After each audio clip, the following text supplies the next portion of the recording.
52. Good afternoon, Nikun Johri from Reuters.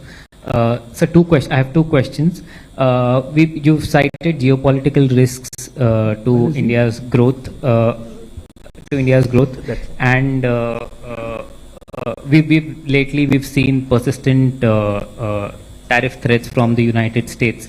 So, do you think India needs to have a preemptive policy, perhaps, or we need to our measures should be more reactive? And secondly, we've seen our net FDIs sharply coming down. Although the gross FDI is increasing, there is a higher repatriation, as your presentation also stated. But the net FDI is sharply down. What do you think needs to be done to attract more FDI? The last year's survey suggested that India should open its door for Chinese investments. Lately, we've also seen de-escalation and direct resumption of direct flights. So, do you think the time is right now to lift the investment restrictions that we have on China?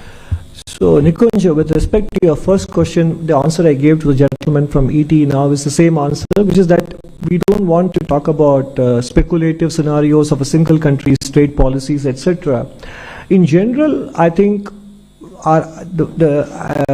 the steps that we need to take, and in fact, the economic survey, the chapter on external sector, has a box item on trade policies and the kind of industrial policies that have been adopted by countries in the past, and how we can adopt industrial policy without necessarily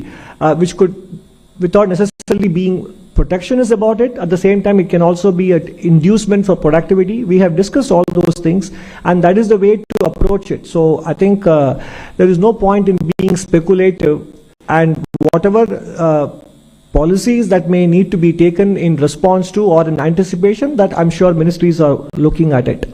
Now, with respect to boosting FDI, I think we have made our recommendations, few suggestions in the last economic survey. But again, FDI is something, as we showed in one of the earlier slides, FDI as a share of GDP has come down much faster than the export share of GDP globally.